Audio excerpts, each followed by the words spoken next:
విశాఖ వేదికగా మరో IPL match జరగబోతుంది. రేపు Delhi capital versus Kolkata knight riders మధ్య ఐపీఎల్ రెండో మ్యాచ్ జరగబోతుంది. ప్రస్తుతం అన్ని ఏర్పాట్లు కూడా ఇప్పటికే పూర్తయ్యాయి.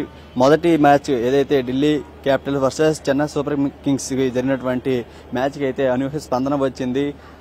దానిలోనూ ధోని బ్యాటింగ్ కోసం ఎదురు చూసినటువంటి అభిమానులకు ఒక పండుగ వాతావరణం అనే చెప్పుకోవాలి. ఎందుకంటే చివరిలో వచ్చిన చెన్నై ఓడిపోయినా సరే ధనాధన్ ఇన్నింగ్స్ ఆడారు ధోని.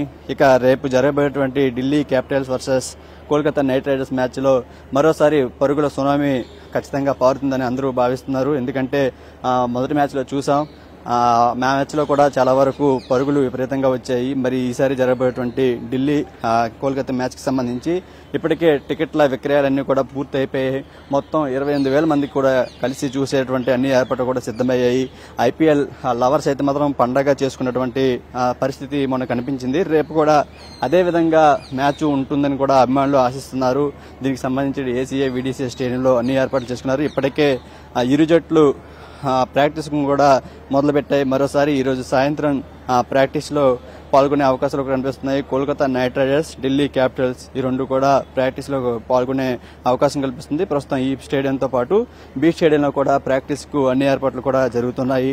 ఏదేమైనప్పటికీ విశాఖ వేదికగా 5 సంవత్సరాల తర్వాత జరుగుతున్న ఐపీఎల్ మ్యాచ్లకు మొదటి మ్యాచ్లోనే భారీగా అభిమానులు తరలి వచ్చారు. మరోసారి రెండో మ్యాచ్ జరుగుతుంది. ఆ మ్యాచ్ కూడా కోల్కతా నైట్ రైడర్స్ కి సంబంధించినటువంటి అభిమానులు భారీగా తరలి వచ్చే అవకాశం ఉంటుంది. ఇక ఢిల్లీ క్యాపిటల్స్ హోమ్ గ్రౌండ్ గా ఇప్పుడు ఈ విశాఖపట్నాన్ని చేసుకుని ఈ 2 మ్యాచ్లు ఇవ్వడంతో ప్రస్తుతం మొదటి మ్యాచ్లో ఢిల్లీ ఘన విజయం సాధించింది. ఇక అదే జోరు కొనసాగించాలని చెప్పి భావిస్తున్నటువంటి పరిస్థితి మనకు కనిపిస్తుంది. ఏదేమైనప్పటికీ క్రికెట్ లవర్స్కి అనేది ఇది ఒక గుడ్ న్యూస్ అనేది చెప్పుకోవాలి. తాజాగా అంటే వరుసగా రెండో మ్యాచ్ కూడా ఇక్కడ జరగబోతుంది.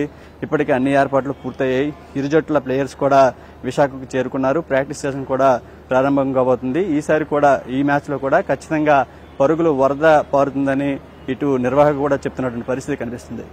కెమెరామెన్ రవితో చిరంజీవి ఎన్టీవీ విశాఖ నుంచి.